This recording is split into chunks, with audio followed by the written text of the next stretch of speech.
because I've always just been opposed to taking a rag and wiping the side of a urinal or the base of a toilet, and then knowing that that cleaner is going to touch that handle with that same rag.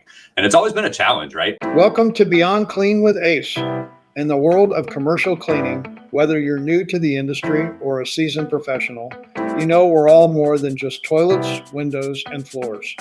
We're just like everyone else with diverse interests in everything.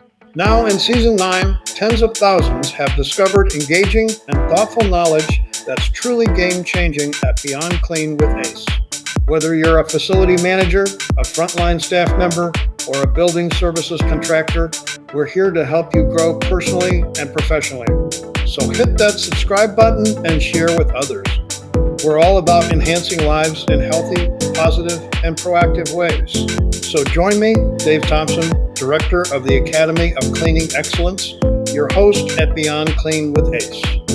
Hello, everyone. It's Dave Thompson, and yes, it's time for Beyond Clean with Ace, Season 9. Golly, I'll tell you what. You know, somebody was talking the other day, and they said, "How long have you been doing this?" I said, "I got to look, and here it is." And it's, here I am. It's halfway through this year of 2025. I can't believe it already.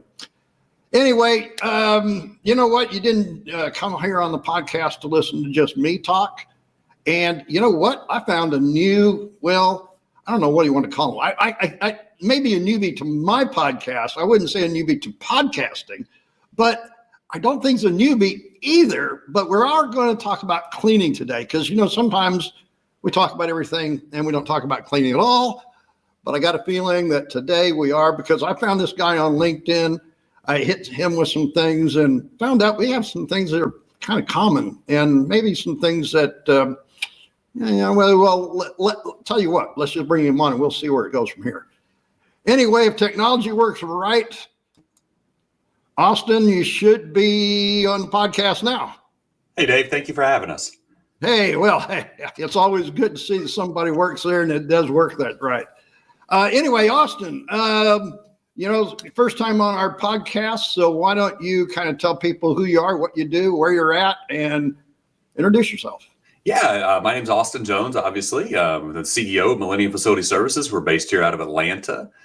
We service, more complex style facilities, not just your day-to-day office cleaning. So we're more of a niche business in the public spaces and arenas and as well as the film and television industry also. Wow. Let's see, you're in Georgia. So, golly, I got somebody in the same time zone with me this time. Hey, there you go. Hey. So you're down in Florida, Dave? Yeah, I'm in Orlando. So, I've got a little bit more heat down here than you do up there, but it's pretty much the same. Yeah, that might be debatable some days, but I hear you. Well, do you have the same humidity then? That's one thing about Georgia. It's very humid as well. So yeah, right there you go. I always tell people, whether they're from Texas, and they're like, out here in the Midwest, it's just, it's real dry heat, and and here in Georgia, it's real humid and it's hot. And I always tell people, hot's just hot. So yeah, heat's one thing, but humidity added to it's another. And folks, you didn't come on here for a weather report, but hey, we always do this. It's just part of what we do. Recently, you and I were on LinkedIn. I found you there. We had some common things. And then, let's just say, hey, folks, if you watched me before, I just look at every little single thing. There's some people get really excited about the fact I hit them on every little thing. And, I kind of did that to Austin. With my rags? Yeah. My substitution of orange for red at the time, it was a cost-based decision at the time, Dave, but the principle still lies there. You start doubling the cost of red rags on me. I'm like, orange will work. That's one we're not using for the time being. But, like I was telling you earlier, you drove us and they've been sourced and there's some pallets of new red ones coming. So they'll be getting changed out here shortly. So let's tell folks about what our conversation was. The thing was I saw a post from Austin about using orange rags and red rags and all the colors of rags and stuff. And we were talking restrooms. And so what I had to do is I had to, in my way, say, hey, we only use red in the restroom. And, when I teach in class here, Austin, is also that You only use red, whether it be a wiper on the window, if it be a mirror, if you're doing the floor, it's going to be a red pad on your microfiber flat mop. Not everybody agrees with everybody, right? No, right. Yeah. And then just to touch on that. So we use red and yellow. And the reasoning is like the yellow is for like all of our touch points and our sinks and, mirrors and, partitions and things of that nature and then even the urinal handles, because I've always just been opposed to taking a rag and wiping the side of a urinal or the base of a toilet and then knowing that cleaner is going to touch that handle with that same rag. And it's always been a challenge, right? But that's just my personal preference. I find it kind of grotesque. So Austin, as we're talking about this is what, hey, folks, if you're listening to the podcast or whether you're watching us on YouTube, thank you very much. But this is all about just having a conversation and people learning from each other, right? Oh yeah, no, absolutely. Absolutely. Okay. So, my question is, in our world today, why are we focusing on wiping things with rags whenever we have technology that is available where we don't have to do all this wiping anymore? Yeah, well, I think it's also just dependent on the timing of the day and the scheduling and the environment. So, for example, our company, we clean the Georgia Aquarium. And so you're constantly in there touching up restrooms and stuff. So you're not allowed to bring in, automated restroom equipment when you got 20,000 guests coming in and out of the facility every day until it closes. And so I did Austin. Yeah, so get that bathroom down and tell them they can't use it. Yeah, no, I hear you. So dealing with the general public and everything, it's not just the optics of it, but it is truly, we want people to see that, the mechanical wiping of things and things are being cleaned. And because we'll have porters stationed directly at some of these busiest restrooms. And that's what they do. They basically are just there, just wiping down every surface as people kind of come in and come and go. And you have kids in there constantly, right? Like it's a giant daycare in a lot of ways. Some manufacturing facilities are that way too, though, just to touch on that. They're like giant daycares as well. Oh goodness! So I hadn't quite heard it put that way, but that's pretty good. No, it's fair. So, but in the evening though, you are right. So there's Ecolab makes a cleaning caddy. EDIC makes a CR2 machine that we use. The Kivak machines are out there too as well. It's really just a preference of what you prefer to use. I really love the EDIC equipment just due to the longevity of it, and you can go in there and spray that. But from a cost-effective standpoint, when you need multiple machines and budgets are tight, the Ecolab cleaning caddies are awesome. They're great machines. They give you that ability to do more of that touch-free, tight cleaning and disinfecting. So, but in the evenings, that's when you have that opportunity to truly reset that infection clock back to zero. That's what we always like to call it. So I think what you're explaining here today on the podcast is that if we have day cleaning where we can't shut it down, hand wiping is the method, but not for our main cleaning every night. Right. But there's still some mechanical wiping, right? There's still things I always kind of touch up. I mean, every chemical and every, chemical salesman will say, it will leave it spotless. It'll be spot free and everything else. And there's some truth to that. It's virtually spot free, right? But our idea is to, once that's cleaned, I still feel, you still need some mechanical agitation to things as well. Even though there are, touch free, there are things that, you can't really disinfect a surface unless it's clean either. If there's a level of you have to clean the gross stuff off first before a disinfectant. Even work. Right. So that's important too as well. But the frequency of cleaning, though, the detail of cleaning on a day-to-day basis really helps you achieve that, more efficiently versus just, coming in and doing a one-time cleaning in a facility that doesn't have that type of attention to detail. So Austin, as we're talking here about this, whenever you're doing the day porter, I want to go back to the day porter stuff. Do you feel that cleaning with a neutral cleaner is sufficient during the day like this? Or do you feel that you have to use a disinfectant because it's a bathroom? Or, kind of give me an idea. What is your feeling there? No, absolutely. You got to use a disinfectant. So we partner with Ecolab on a lot of things, and we work with Betco and Spartan and stuff before too as well. But I do partner with Ecolab a lot. We use their multi-surface cleaner. It's great for glass. It's a blue cleaner. It's a 15-second kill time though for norovirus, COVID, things like that. The most relevant, things that you're likely to catch in a restroom. We're not trying to do hospital grade disinfecting in there. But that's always the reason. Like they say, like what is it? Like 3 out of 100 people in a room have norovirus, whether they have symptoms or not. It's something along those lines. And so, you want to make sure you have something that's a quick dwell time. Like that's such an important thing, because some of these disinfectants out there are 2 minutes, 3 minutes, and it's impossible to keep a surface wet from a day porter standpoint. But we do know for a fact that if we're wiping a counter with that we're disinfecting that. We're resetting that infection clock back to 0, even in the midst of a day. So you're not getting that detailed clean, so to say, that you are with a, with a machine. But that's important too as well, though. I mean, your job is to constantly disinfect, especially in a public facility like that with health and safety. And you have international travelers from everywhere. People don't think about that. It's such an iconic destination that there's, people from all over the world, all over the country that come there. So you're talking about there. What about the other facilities that you guys do?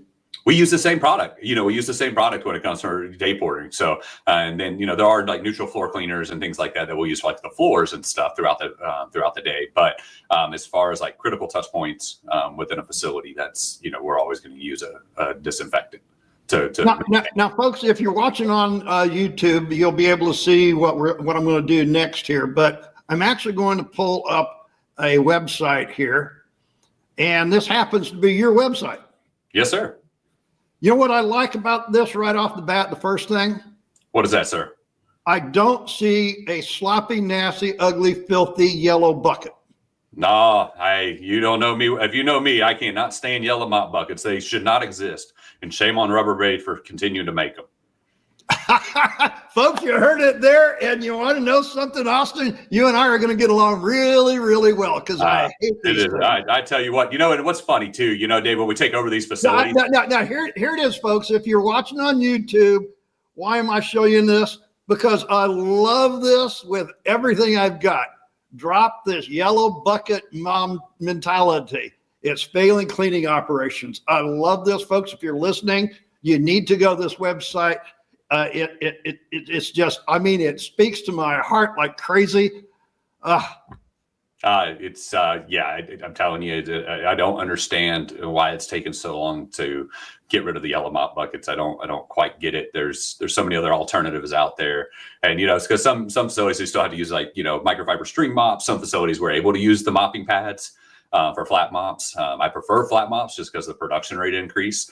But there are facilities that you need those string mops, and that's the dual bucket mop chambers that you can use out there. Again, we use one of the Ecolab ones because it's one of my favorite ones because of the way it's built. If you've ever seen one, they're built fantastic. They really are, and no one else makes one like it.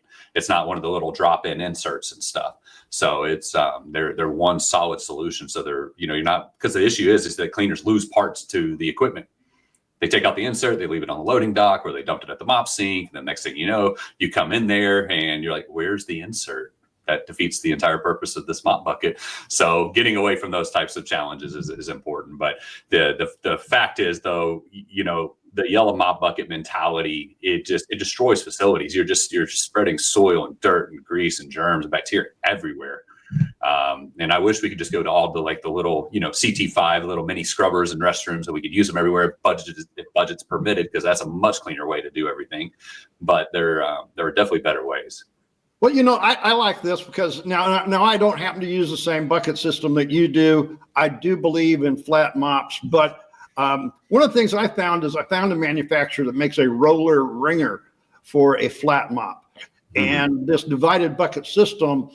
And when it comes into the class, we're always teaching about, rinsing that mop out. And one of the things that I've always talked about is that we do not rinse the chemicals off of surfaces that we use in the cleaning industry. It makes absolutely no sense to me because we have to rinse our clothes, we rinse our body, we rinse our car, we rinse our dishes. But when it comes to cleaning chemicals, we don't rinse. And so when it comes to this bathroom we're talking about today, it just builds up with chemicals because the mops just leave it on there. Right. No, that's interesting, and definitely share that mop bucket, with me too as well. I'm always looking for new ways, and if you know me and my team knows me too as well. But hey, by the way, you're going to be receiving a pallet of this or that now. It'll be arriving by Friday. Well, so I want to see it in action. I want to see photos. I want you to tell me what you think of it. I want all of it, because in my world, without documentation, it never happened. And hey, Austin, I totally agree with that. I tell people in class all the time: do not believe a word I say until I can prove it. And if I can't prove it, you shouldn't believe it. Yeah, no, that's fair. That's fair. Very much so, Dave. So, I think it's interesting, those people that use that yellow mop bucket. And I'm even going to go this far as people that are using any mechanical mop bucket and they go into the restroom. Austin, tell me truthfully, where do they start mopping at the door or the back of the bathroom? Oh yeah, they'll start mopping at the door, walk back across it. I mean, that's where training comes into play. It's not their fault. It's really up to the leadership and the team. And I have someone in our company that's all they're dedicated to do is just training and development. That's it. And they spend quarter and they work with the managers and even the employees themselves as well, because you have to constantly go over these things. You have to refresh everyone's mind. And that's just the nature of it. You have to kind of continue to drive it home. We do it with visuals. We do it through communication. We do it with hands-on training. We do it with just, refresher courses. So that's very important. But yeah, instead of starting at the back of the restroom in the corner and working your way out, it's funny the things you'll see. Or the way they mop, or they push the mop back and forth, right? They do this. I mean, that's another one. You're like, what are you doing? Please stop doing that. Well, and when you think about this, folks, when you think about how you're actually going in and processing, I don't call it cleaner disinfecting, I call it processing, because it is a process. It's not just one thing or the other, right? Oh, absolutely.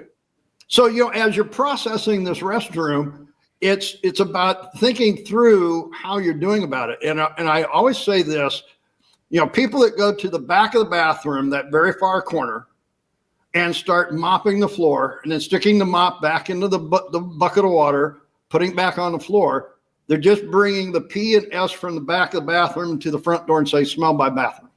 Right. Now, if with that mentality of how we're going to do that would be correct, then you should start cleaning the toilet from the bottom up. Right. It's so true. What a good analogy. That's a very true statement.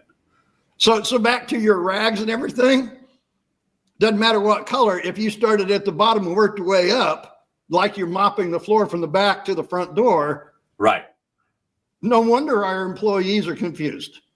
Yeah, no, and that's very true. That's a very true statement. So, the whole top to bottom cleaning, you don't wash the bottom of the car and work your way up. Right. So, again, though, it's, when you're, this, you're as an instructor, how challenging it is to drive these things home. And when you're doing your instructing, you're bringing in people that are supposed to be leading, that are supposed to be training others.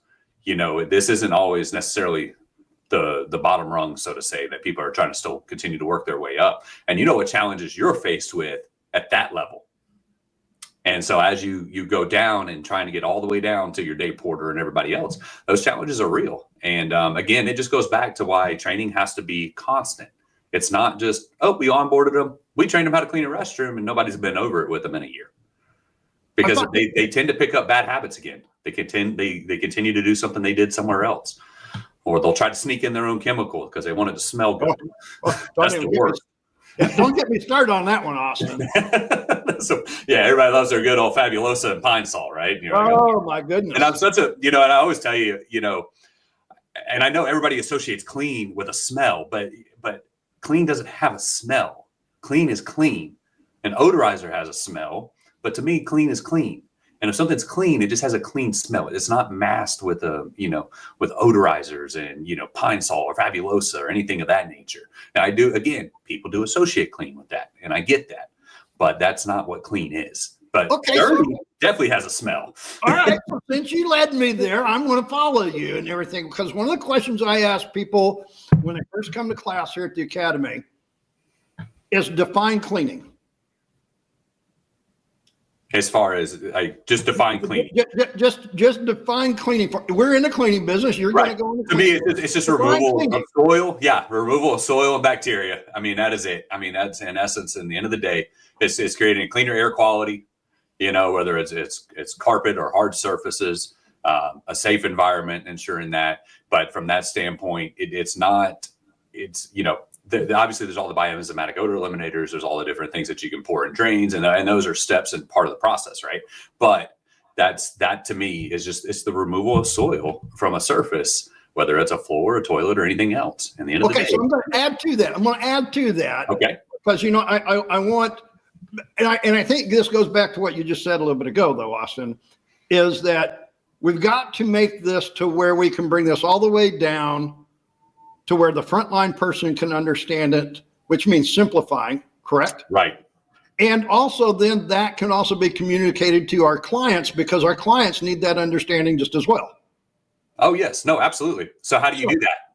So for me, the way I define cleaning is taking what is here, removing it, and putting it in its place somewhere else.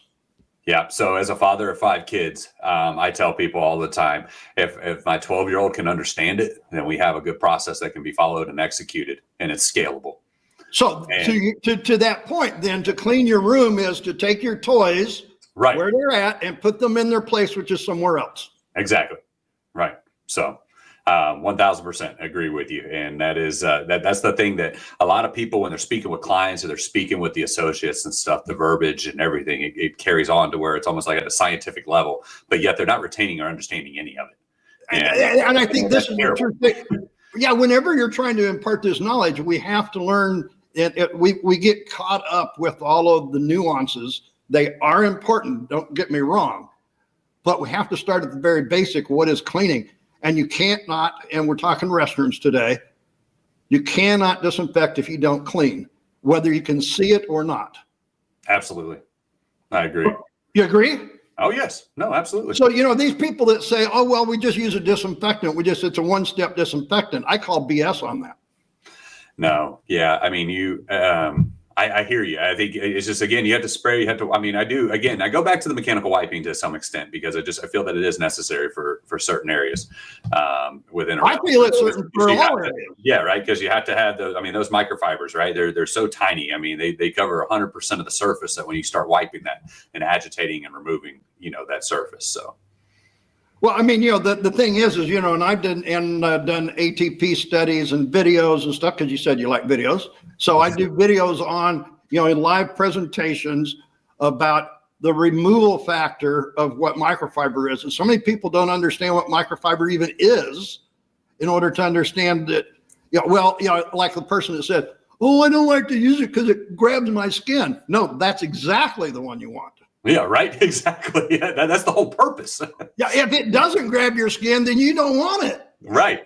No, absolutely. So I always love doing the belt buckle test with the ATP, and I always love doing the cell phone test, and then sometimes the bottom of the shoe, and sometimes the bottom of the shoe might be cleaner than the belt buckle or the cell phone, and that's people are a little like, wow. And it's incredible though to show. And I've done back to that point. I've taken a paper towel, I cleaned something with a paper towel, and I cleaned another area with a microfiber, and to show the difference, and the scores are different. Well, have you now as we're talking about this, I didn't know I was going to go here, but I'm going to go here anyway. Yeah. When you're talking so much of the surfaces that we clean, and then we process them with disinfectant, some as well. Not every surface that we clean do we disinfect, correct? That's fair. Yes. Okay, but in a restroom, typically, if we're going to clean it, we're also going to disinfect. Right. So the whole thing here is if we do a better job of cleaning, the disinfectant would do a better job of disinfecting. Yes, sir. So I go back to what is the best process to clean a smooth, flat surface, whether it be horizontal or vertical? Oh, microfiber, a flat mop, or I use flat mops for doing partitions. So now here's the thing. That's the agitation factor. And as you said, the microfiber grabs, and we all agree with that. Mm-hmm. But then what I found out was everything that has to dry leaves a film. Mm-hmm. Now, when you start talking about, to these people with chemistry and everything, we're not talking about biofilms. You have to get into biofilms if you go that far. But Right. Here's what I found out is that if I would take a simple squeegee Mm-hmm. with rinse water, after I did that agitation with microfiber, that I could reduce the numbers to a point where it was almost sanitized to disinfectant level. That's pretty cool, and I never really thought about that. I mean, because we use squeegees on the floors, like with the caddies and things like that, so it makes total sense. Absolutely. Right? Yeah, it's because they're built into the heads of it, right? Like Right. we've scrubbed. Now flip it around. Now we're squeegee. Yeah, it makes total sense. And the thing that you just explained, Austin, is the squeegee did. Oh, that's it. It removed everything. I mean, it was a surf or a straight blade that scraped across that surface and removed every last bit of it and removed the biofilm. Now, if I have a rough surface and I have texture, then the vacuum has to help me. But we're talking smooth, flat surface. So if I go into a restroom and the partitions of the restroom are smooth, right? Right.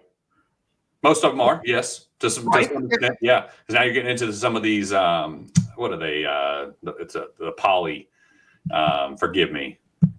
Because the stainless, obviously the stainless is, and we have a lot of stainless partitions in there. Sure. I mean, at the aquarium, you have stainless, right? Yes, sir. They do have a lot of stainless there, yeah. Okay, I figured so. And so, but no matter what. Actually, no, I take that back. No, they don't. They actually have I apologize, I'm mixing up. They have the polyphenol?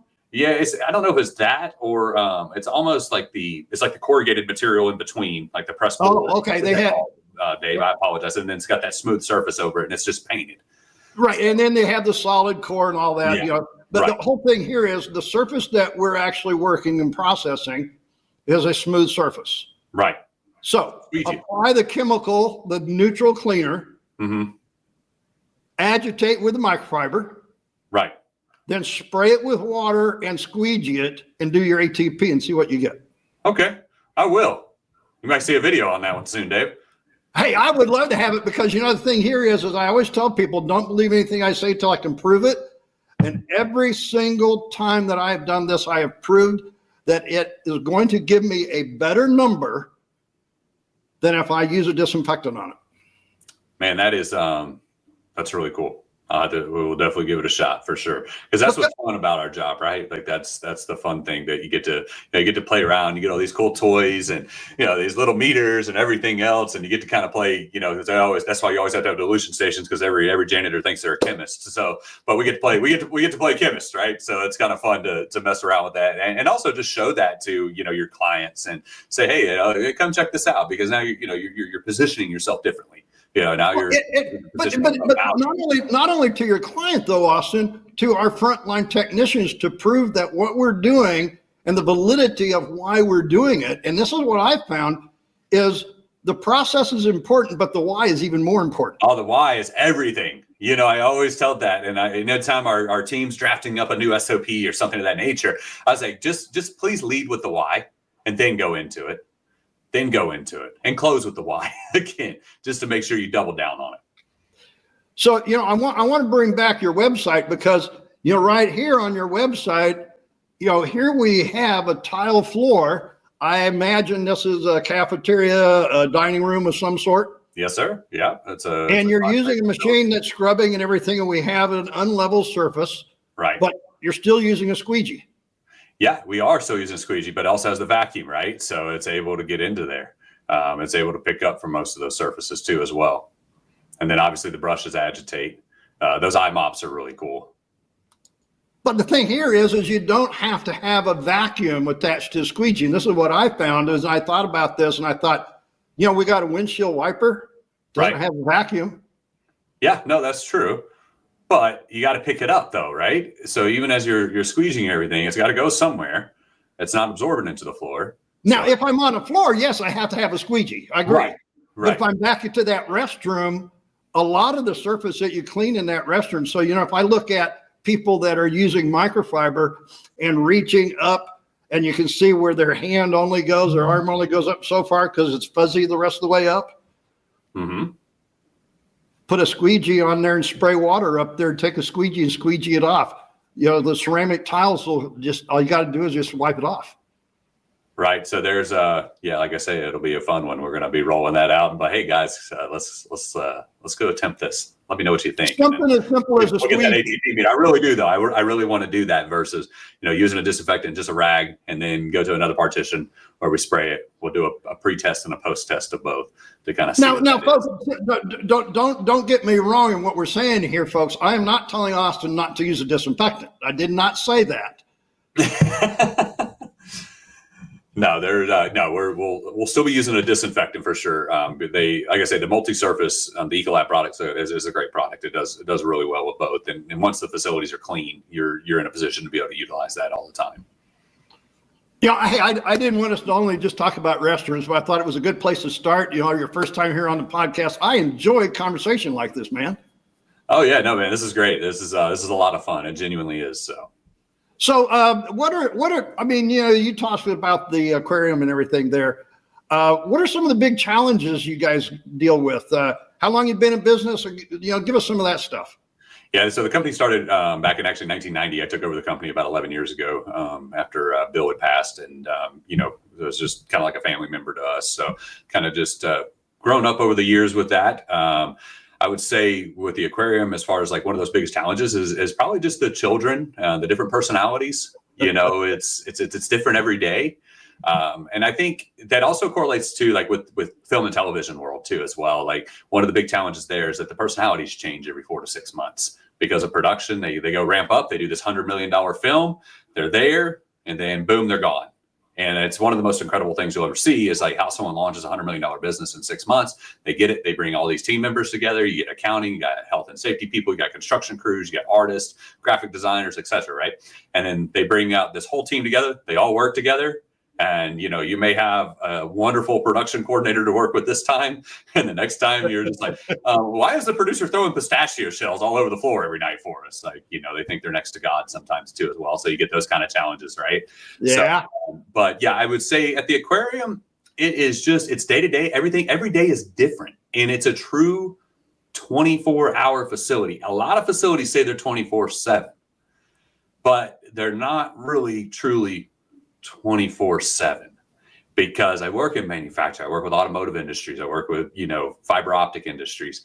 And, they do run on the weekends and they are there. They have machines that are running, but it's not thousands of people in there 24/7. Right. And at the aquarium, the challenge is like, so you have animals.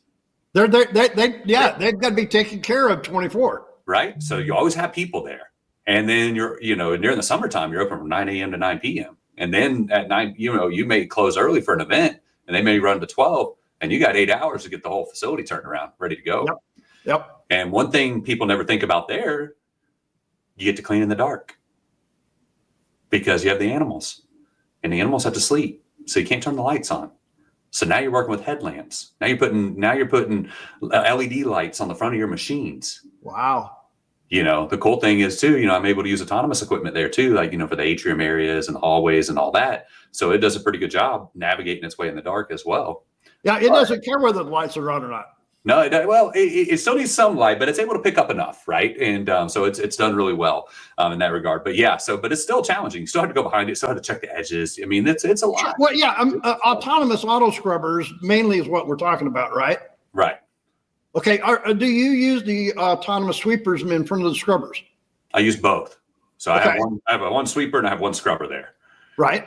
Yep. So, and they do a great job, but there's still things like even with the autonomous scrubber that, like a good old Tennant T350 does a fantastic job. You can put the more aggressive pads on it, get that pad pressure you want for. Well, yeah, we're talking just daily routine cleaning that needs to be done. And you still have to detail the edges no matter what. Yes, sir. No, absolutely. But yeah, cleaning in the dark is probably the biggest challenge. One of the biggest challenges there. Yeah. Because, you always, you have to clean the acrylic. You're cleaning all the acrylic. There's a lot of glass in that facility. And, when you clean acrylic, guess what you don't use, Dave? Don't use glass cleaner. No, you don't use squeegees. Squeegees will scratch it. And, we learned that, from one of the acrylic teams. So anytime you come across something in the cleaning world, right, that you're just, everybody thinks they always know, and I'm always one, like I want to ask 2 to 3 people that know a heck of a lot more than I do. And that way we can really come up with a good solution and a good process moving forward. And that we can feel wholeheartedly the way we're doing it is correct. So we were working with these acrylic guys out of California. And they were coming in and, and I was watching them. They're sanding all this acrylic down. Beautiful work. It's really cool what they do and how they make it crystal clear. And it's a Brazilianite. I think it's Brazilianite product that actually fills in like these micro surface scratches that you actually use and you actually rub it on. But you don't use squeegees to clean acrylic. And we had no idea. And then, one of the best things to do with it too, as well, is to clean it with DI water. Correct. So if you think Because about because the minerals in there are basically rocks to the plexi. exactly, so you're able just to spray it all down with the DI water, and we were, the aquarium's such a great partnership too. We're like, hey guys, we need a DI water generator here. Right. And there, you know what? In about a month, man, we had a nice big huge DI generator water. Wow. All those you remember? And you can use that DI water for cleaning all kinds of things other than just the plexi. Oh yeah, absolutely. Yeah, I mean that's what we clean the glass with. They use it for everything there, and it's fantastic. But what we use is these. You remember those Victory sprayers? The backpack ones during COVID. They were $1,000, right? They were $1,000, $2,000 if you could even get one at the time. and then so now, but they're like $65 now. You can buy them off Amazon. But that's what we use to go around and spray glass with, because you can set them just right, and you do a nice little spray, and then the thing about it is during all that, everybody was like in disinfection, and the thing I can't understand is it's simply a device. It sprays a water-based product out of it. It doesn't care what's in it. It just applies it better than a pump sprayer or a trigger sprayer or even your pressure washer. Yeah, no, it's just the efficiency, right? Like everything's about productivity, production rates, right? Like how do you increase production rates in a facility? So, and that's with the right equipment, an example, we both love flat mops. I really do. And I wish that's all we ever use, but there's just certain industries, certain things that we have to go to those microfiber string mops. That's my, I guess that's my compromise, so to say. But, it's just production rate though. I explained to the team, you get 3,000 square feet an hour out of a string mop. When we can get 8 to 10,000 out of a flat mop, and don't hold me to the exact numbers, but it's more than double to triple the production rate. If they're trained on how to use it correctly and they're not pushing it back and forth. Mopping 101, right? Yeah, right. Yeah, but that's again, that's one of those real challenges out there. Now, I think it's interesting that you said something about scratching a surface, because just like you. I've got people all over the world that I talk with to learn things that I don't know, that, people that specialize in things. And we were talking about sand and grit and scratching things. And I'm going to show your website again. You didn't know I was going to do this to you, but hey. No, that's okay. All right. Fire away.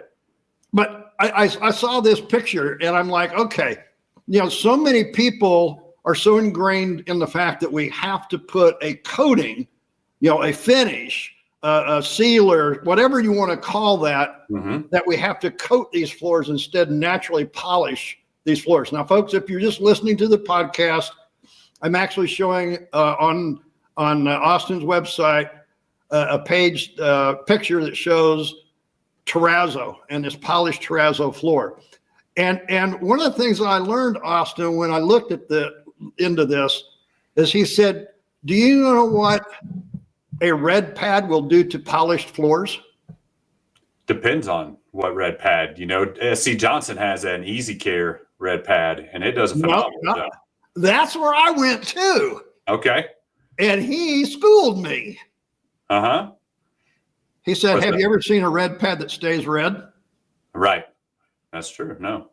I said, no, just like you did. And he said, the reason is because people don't change the pad.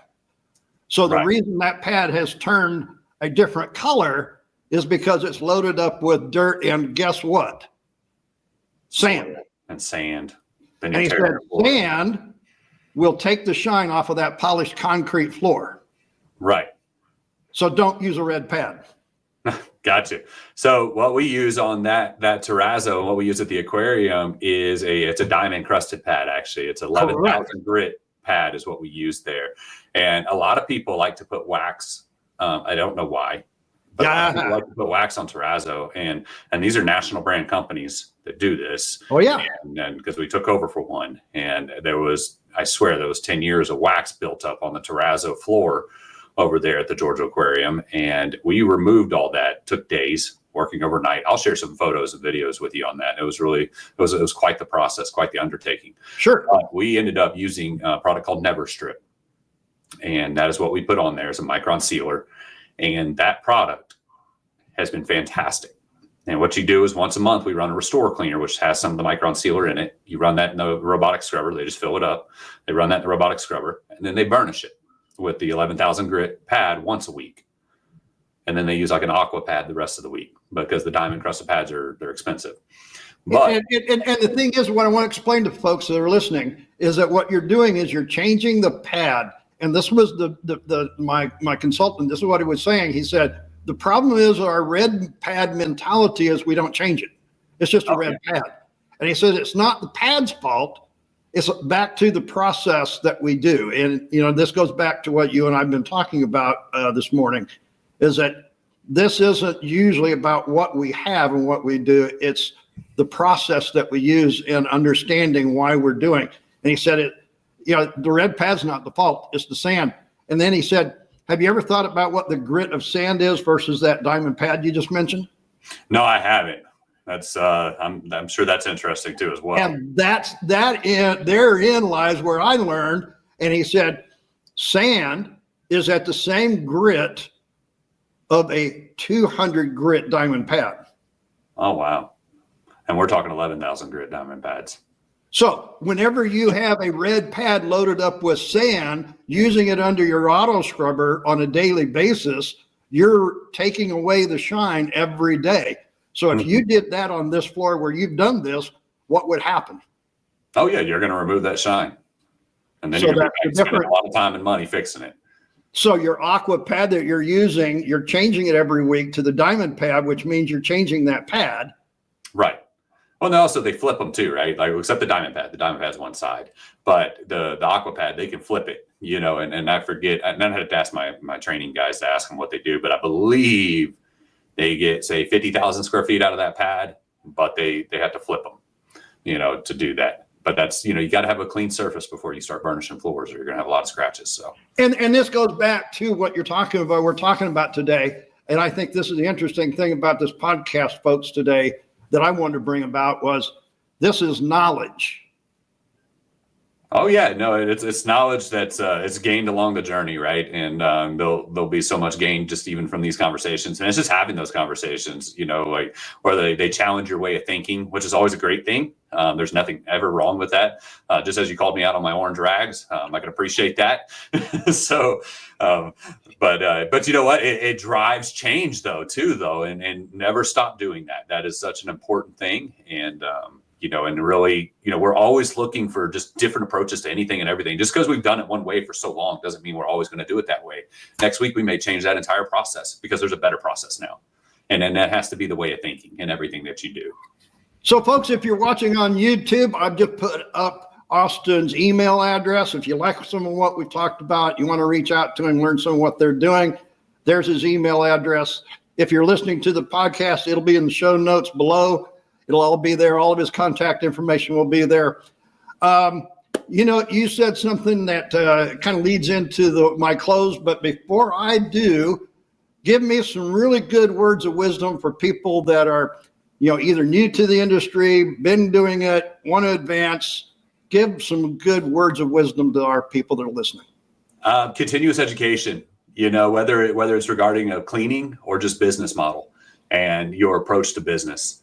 I always say I'm the head janitor, but at the end of the day, it's just about the continuous education of anything and everything that you do. Instead of throwing on, I'm a big music guy, but instead of throwing on music in a car, throw a book on tape. I mean, I really, and I learned that a long time ago, and it's amazing the things that you can learn and how you can apply that to your business and to your processes, because everything about cleaning is about process, right?